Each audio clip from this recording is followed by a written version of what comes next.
Is justice really blind? Or do we live in a two-tiered justice system that judges its citizens based on their gender rather than the crime they have committed? What is the penalty for a teacher who has sex with a student? In America, most schools have eliminated their sexual education courses as being too obtrusive into the lives of students. These classes were meant to prepare students for the eventuality of having sex. But there was no eventuality for them having sex with their own teachers. Tonight, on Predator 101, we discuss a justice system based upon gender.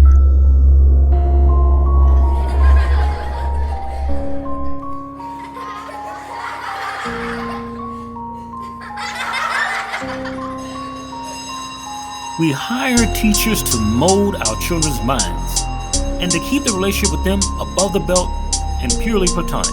Most teachers can't find the time between creating a winning lesson plan and grading homework. But some find the time to have sex with their students. The following are 3 examples of such outstanding teachers. First up, we have Miss Courtney A. Jensen, age 25 years. Somehow Courtney found the time to have sex with her 17-year-old female student. Next up, we have Miss Catherine Ross Ridnour, age 23 years, who found the time between grading papers to have sex with her 17-year-old male student. And finally, we have Miss Marka Bodine, age 31 years, who had sex with a 13-year-old male student under her care for 3 long years. Many adults became wildly outraged worldwide when they found out that boys had been molested by priests of the Vatican and Catholic churches. We thought it a horrible idea to ever send them places where in the future they would be harmed again. Now, some people began to see priests as pedophiles and avoided sending their children to those particular places of public worship. But this has an imbalance with what's going on in the school system right now. You see, but there was no great public outcry nor multi-trillion-dollar settlement with the school districts of any country where children are compulsorily sent to learn but are molested all the same. The same thing happens. Now, at least there is no public law mandating that they have to go to church where they get molested. The law sends students to be under the very protection of the teachers that will take advantage of them sexually, similar to that Catholic church that we had a great outcry of. Now, the church that so many people blamed and shamed. The main difference between the 2 perpetrators in these crimes would be gender. That is it, ladies and gentlemen, just their gender. Now, the gender of the victim in both cases, school or church, remained the same. Now, it would appear that when the very same crime was committed by women as opposed to men on the very same boys, we turned our backs. Because of this, our ability to ever pretend to be ashamed of those priests again was lost. You see, there is no difference in the male priest touching a child and the female teacher touching a child for those same twisted mindset reasons. Now, maybe the boy enjoyed it, somebody would say, right? You see, in both cases, the adults who perpetrated the crimes against the children already had carnal knowledge of adult sex and how to manipulate someone to an orgasm. Therefore, they went into it knowing that the children would be aroused. Now, this said, those teachers and priests made sure that they brought their targets to satisfaction or orgasm so they would feel guilty and not tell what had happened to them. In both cases, these adults enjoyed the experience more than the child. Otherwise, they would have not initiated it. So when we draw a difference that maybe the schoolboy was lucky with the female teacher, and that same boy was unlucky with the parish priest, we do ourselves a disservice. In today's Predator 101, we give you Miss Courtney A. Jensen. During her reign of terror, Miss Jensen worked full-time as a trusted teacher at the Cumberland Valley High School and Cumberland, Wisconsin School District. Now, Courtney had the distinction of continuing with the fear of reprisal a relationship with a 17-year-old female student now that she sexually assaulted until she was 18 years of age. Jensen began a romantic relationship to her with the girl after grooming her as her softball coach in September of 2014. At the time, Jensen was a 5th grade teacher in the Cumberland School District. A 5th grade teacher. That's, what is that, elementary, right?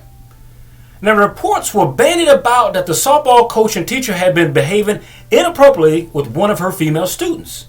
These reports were getting back to the school system. The school liaison officer was called in to investigate the teacher's sexual contact with that particular student.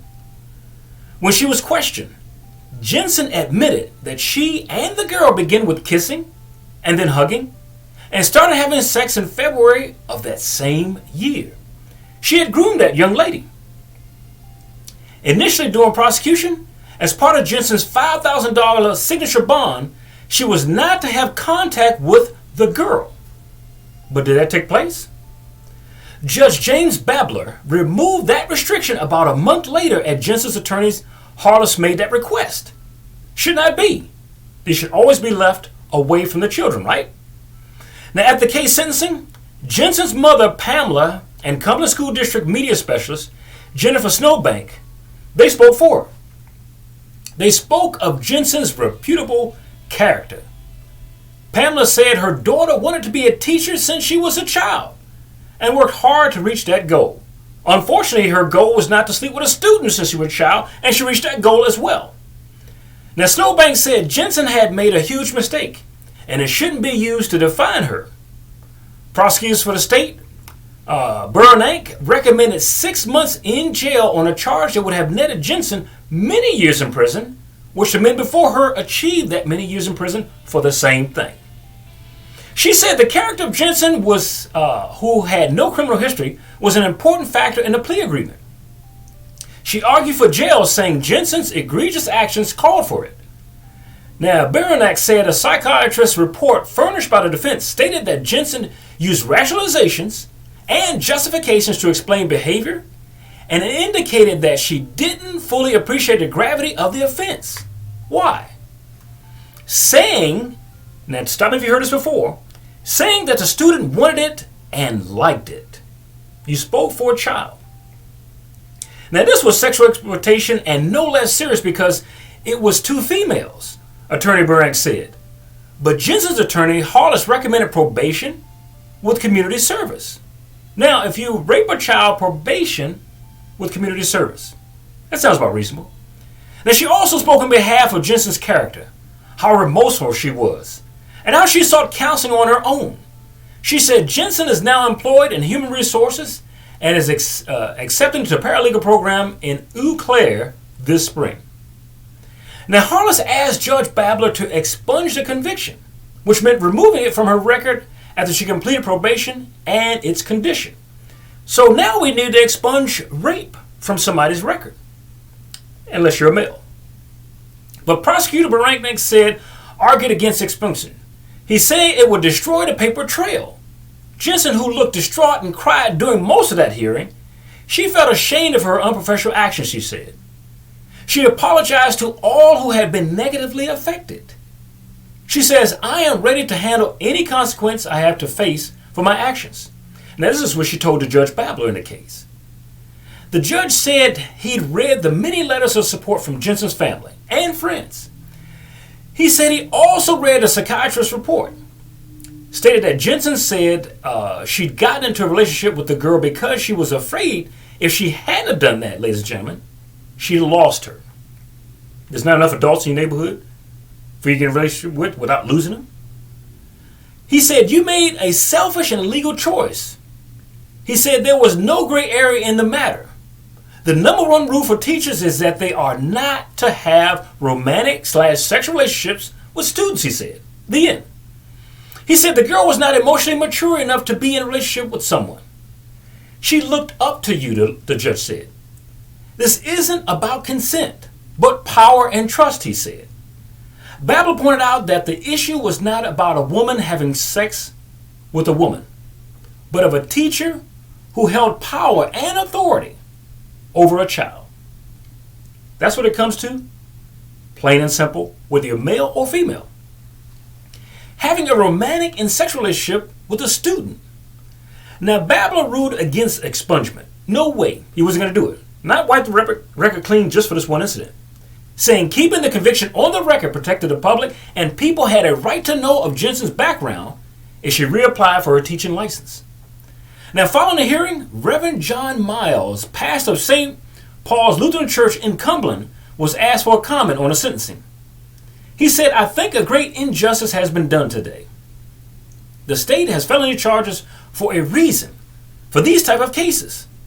For this to be played down to misdemeanor charges is a slap in the face of our judicial system and the trust of our people. This began long before the victim was 17 years of age. The teacher," he said, "was warned of this behavior long before, ladies and gentlemen, long before this case came out. She made advances towards other students as well, so not just this one particular student. If this was a male, I wonder what would happen. That was brought to the attention of the school administrators whose hands were tied by political correctness and that both persons involved were female." Now, this is a pattern of behavior that we see not only in the teachers, but other teachers, both male and female, Miles said. He said there was full admission by both the teacher and the student that this happened. There was physical evidence and many eyewitnesses, and to take a plea was nonsense in his point of view. For the crime of having multiple sexual contact with a minor, Miss Jensen was given a slap on the wrist, placed on 3 years of probation with 30 days in jail. As part of the plea agreement, Courtney A. Jensen, 25, of Cornell, surrendered her teaching license. Her charges of felony sexual assault of a student by staff and misdemeanor sexual intercourse with a child, 16 or older, were reduced. You heard that correct? They were reduced to 5 misdemeanor counts of 4th-degree sexual assault, which don't carry the same weight. District Attorney Angela Baranek and Defense Attorney Sarah May Harless agreed not to recommend sex offender registration, which most people do. In this case, they get those charges. Now, deciding not to place Ms. Jensen on that list is the same as she never committed a crime to start. But no sense in crying over a double standard justice system. On to our next case, where a married North Carolina teacher and junior varsity cheerleader coach was arrested after having a sexual relationship with her male student. Call it a sexual relationship, call it rape, call it whatever you want to call it. The teacher, Rittenhauer, married her husband Tyler in 2015, a fellow college student and graduate from Liberty University. Now, if you don't know, Liberty University is a Christian college. So she graduated university in 2016 with a degree in family and consumer sciences, not in sleeping with children. Ms. Catherine Ross Rittenhauer, 23 years of age, who worked as a science teacher and an educator at Cox Mill High School in Concord, North Carolina, had a sexual relationship with a 17-year-old male student. Don't let the age fool you. 18 is legal age. If they're going to a school, it's still wrong. Now, Rittenhauer was a foods teacher and a cheerleader coach at Cox Middle High School. As I said previously, Rittenhauer was hired by the district in August of 2016 as a family, consumer, and science teacher, not as a sexual education teacher. Now, I might add at this point that they did not hire her to sleep with her students. Catherine Ross Rittenhauer just started her 2nd year working at Cox Middle High School in Concord, North Carolina, like as a foods teacher and JV cheerleading coach. So it's just a 2nd year. No tenure. Now, the Cabarrus County School District confirmed that she resigned her position at the high school soon after her arrest. Rittenhauer was charged with 2 counts of indecent liberties with the student, not for what she actually did. Her 2 counts of taking indecent liberties with the student are considered Class 1 felonies. Now, in the state of North Carolina, the law states that indecent and lewd acts by a teacher, administrator, coach, school safety officer, or other school personnel with the student at the same school, when the perpetrator is 4 or more years older than the victim, is a Class 1 felony, and she was 4 years or more older than him. Or less than 4 years older would be a Class A1 misdemeanor. Now, she now faces a maximum of 12 months in prison on each charge if convicted, giving her 2 years in prison. Now, parents at the boys' school had this to say about the incident, and I quote, "Something needed to be done about teachers having inappropriate relationships with students. They need to come up with something more severe and strict in cases like this. So the public is not for this." Now, they said, "I don't know what, but something needs to be done because it's happening everywhere daily." End quote. Now, another parent, Daisy Rollins, said, "I think it's appalling. And I don't understand why this keeps happening. It's being reported a lot. And I don't understand," she said, "why teachers think it's okay to mess around with students." And she said something that I've thought about many times. I often ask the question, do you get cable where you're at? Don't you see people getting arrested for the thoughts you're thinking about to proceed with these children? I mean, every little hamlet has cable or regular TV, the internet, phone. Don't you get something? Which brings us to our final story for this episode. It's terrifying, absolutely terrifying. It's the worst crime ever because the parents of whoever this is involved in, they put their trust into that woman. And now look where they're at. These were the words of one man who spoke about the incident of the teacher having sex with a child. Not my words. We're just 3 weeks ago, a Texas middle school teacher, 3 weeks ago this year, had been accused of repeatedly sexually abusing her former student. Her name? Miss Marka Bodine, an English teacher at Tomball Intermediate School outside of Houston, was arrested on Saturday, April 17th of 2021. For what? For an investigation into allegations made by the former molested student. So he actually turned her in. He was done. He was tired of being chased around. Now, Tomball, Texas police said Miss Bodine was taken into custody on a felony charge of continuous sexual abuse of a child after a former student at the school contacted police on April the 12th of this year. Tomball Police Chief Jeffrey Burt told KRIV that Bodine allegedly abused a male student for roughly 2.5 years, right? The sad thing is the student's age, not just the amount of years. It was definitely a cry out for help. Police chief had this to say about the victim. This young man did not enjoy this as many adults would joke that he should. He seriously felt in trouble and needed help. He had reached out to the school and he reached out to the police department as well. So I think he just became overwhelmed with it and reached out to us.